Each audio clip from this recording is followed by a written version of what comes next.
PS2 mini games.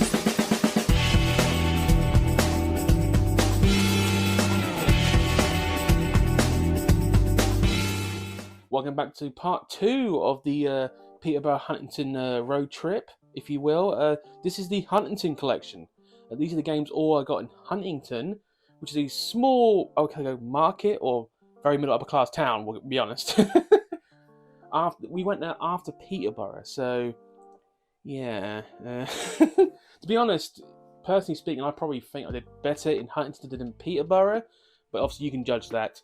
There were certainly far more charity shops in Huntingdon than there were in Peterborough, and they were closer together, which was a win-win for us, especially for Dan. Also, I actually picked up something that's not PS2 related, just for me personally, but I'll show you, because I mentioned this in the past, I like N64 stuff, so pick something up later. Anyway, Huntingdon CEX, slightly smaller, only one floor, far better customer service, far nicer people. Yeah, to be honest, I can't say Peterborough's workers weren't nice, but they looked miserable. They looked like they didn't want to be there. Whereas the Huntingdon CX staff looks like actually they did want to be there. Also, they only had one till, and yes, you might say Lowestoft is like small but long. Huntington's like wider but just one perfect square, and the square's not big. So quaint. We'll go with quaint, but by far did better, like games-wise, at Huntingdon did at Peterborough. You'll see in a second. Generally speaking, once again, Huntingdon, very beautiful town. You'll see in some of the footage. Also, they actually have a normal, remember the game, the actual game shop game. Most of them obviously now inside Sports Directs, but they actually had a physical game shop, which we went in because I ain't been one for some time. Didn't buy anything there because they didn't do PS2. What? What the fuck?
It's the first game for Huntingdon from CEX, SOCOM 3.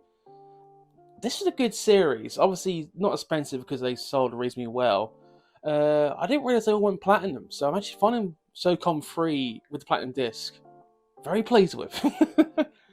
If anyone has a PS2, try the SOCOM games. They're really good. They're really good. Game number 2, Rock Band AC/DC Live. Didn't even know this existed. Happy to have it. £5 though. Bearing in mind the Rock Band, the original, is only 50 pence. Seems a bit expensive. Obviously AC/DC, awesome band. Most people say that. If you don't like them, that's for you. Never played this game. Might give it a crack. So I do actually have the Rock Band / Guitar Hero guitar still. So I might try that eventually. But for now, that's going to sit on the shelf. Game number 3, another ice hockey game. NHL 2K9. I can't emphasize how many basketball and ice hockey games were made for the PS2. That's a lot of them. I'm sure this is just like most of them. £6 though. I'm going to assume it's one of the last ones, because £6 for an ice hockey game that is 14 years old is taking the piss. Game number 4, London Racer Police Madness. There was about 4 London Racer games. I'd never tried the franchise, but I'm assuming they're reasonably good because they got 4 games out of this. They must have done some decent sales. I might try this. What makes Police Madness different from the London Racer? I have no idea.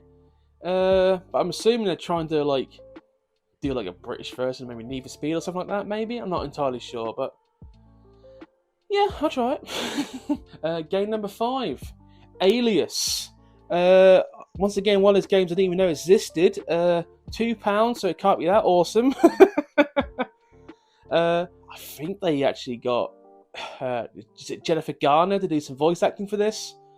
I could be wrong, but wasn't Jennifer Garner the female who played, the original Daredevil film, like 2001, the one where Ben Affleck was Daredevil?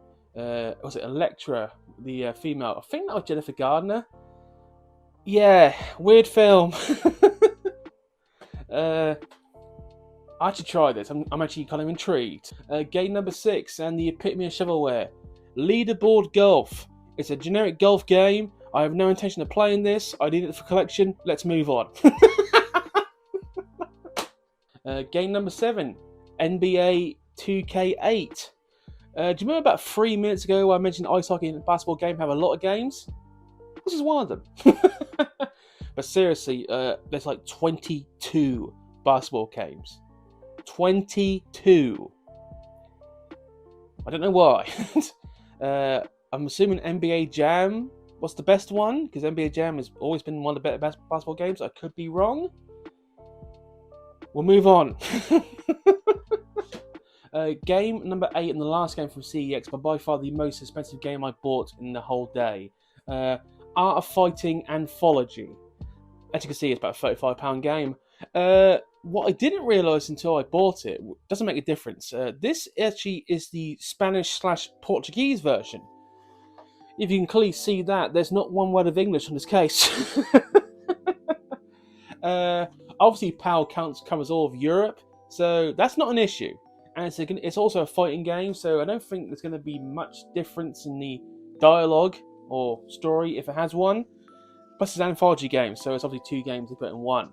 I haven't seen a copy of this before yesterday. I knew this existed, so I knew I needed it, so this was a big win for me. Haven't got to look for that again. Also, I do like my fighting games, so I'm going to try this because obviously I love Smash, I love Street Fighter, Tekken, Mortal Kombat, Soul Calibur, Marvel vs. Capcom. I played all these, all the reasonably good ones. I'm still upset about the last Marvel vs. Capcom game. What were they thinking? I'm still upset about Street Fighter 5. I think Street Fighter 6 is out already, but it's like Street Fighter 5. What are they thinking? If I do, I would like to do an episode on Street Fighter 3, because that's still the best Street Fighter. You can fight me on that one, by the way. That's what I feel. but also was a financial flop. We'll get to that in the future. So that is all the games from CEX Huntingdon, but I did get some other things. Once again, nothing from the charity shops, because my luck on charity at the moment is not great. But the cash converters in Huntingdon proved quite a good place to find.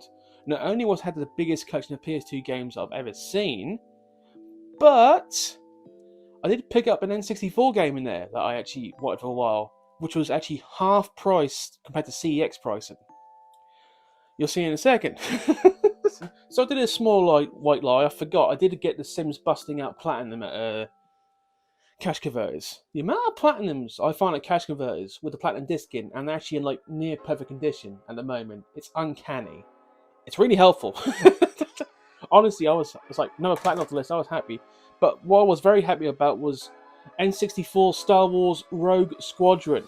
As you can see there, I get about paid £6 for this. You're going to be paying a tenner minimum of CX for this, and it's actually in decent condition. For anyone, obviously, you ever watched episode 1, I went through like my whole video game collection besides the PS2 stuff, and you might know I have about 35 to 40 N64 games, and I have quite a few rare ones. If I ever do get close to complete the PS2, N64 is probably the most likely one I will try to do next. Reasons being, the prices aren't horrific. Number 2, I think there's only like 424 games released for the N64, which is really easy. Obviously, less numbers means less find. But I do like boxed N64 stuff. It's not about a boxed N64 game or a boxed SNES game. Still gives me the cool factors. I mean, I do love the blue rims. I mean, the blue rims are all PS2 games. They make them unique, and it's the text.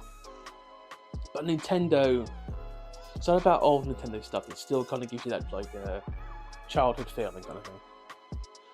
Anyway, that was everything from Huntingdon. I nearly forgot the town name. So in all, roughly about 20 to 25 games combined from that road trip. And I did spend the whole CEX voucher that I issue in the Lower Stuff episode, if this comes out before the Lower Stuff episode, depending on schedules. If this doesn't come out, I got that £112 voucher from Lower Stuff CEX. That all went on pretty much everything you saw, so I didn't spend a penny in CEX on my own actual money, which is always a win. So to summarise, for both Peterborough and Huntingdon, it's been a very successful day. Not only did I go to 2 places I've never been to, not only did I pretty much spend the whole day game hunting, not only did I pretty much get 25 to 20 games, which is always a win, but I enjoyed the hell out of it, which is sometimes when you game hunting, you find nothing. You're like, well, that was a waste of my time. That happens more often when you get closer to goals. Especially, I mean, I'm only literally halfway now, but I am struggling to find like a big haul, if you will, of games. I knew it would happen. I thought I might take a little longer for that to happen, but I think it's because obviously all the best-selling games are always the ones you're going to find at CEX. It's the obscure, like, awful games that are so hard to find.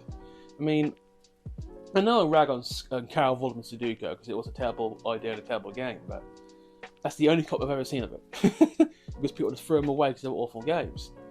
I understand that. You're not going to keep a 50p game that's practically worthless and it's like 15 and 16 years old. Why would you? But for collectors like myself, it's imperative that I find these games. Yeah, so slight rant over there. So what we've got in the future, obviously depending on if the Lowest Off CX episode comes out before or after this, that might be the future, that might be already be done. Also, there is another video coming out soon, another very small impromptu video, literally because of 2 days ago, because I found another thing on eBay. Obviously, OLL is now in 2 weeks, so once again there'll be 2 episodes of OLL, Saturday and Sunday. So in the next 2 to 3 or 4 weeks, we're going to be doing quite a few episodes, which is obviously very good because I like getting involved in this kind of stuff. Obviously, there are certain CEXs in the East Anglia I haven't been to yet. Obviously, Kingsland's probably the one to probably go to next in theory, because my friend Dan the Games Man, he keeps mentioning that's weirdly good. Like, it's better than it should be. I haven't done Thetford yet either. That's probably closer. That's only about an hour away from where I live. Besides that, I think every CEX in East Anglia's done, apart from Cambridge. I haven't done Cambridge yet. That's another 2.5 hours away, so that's another day out kind of thing. Would I go further afield? Probably yes, but obviously I had to plan that ahead. Lincoln's about 2.5 hours away. Obviously Leicester, Nottingham, they're all in roughly the same area kind of thing.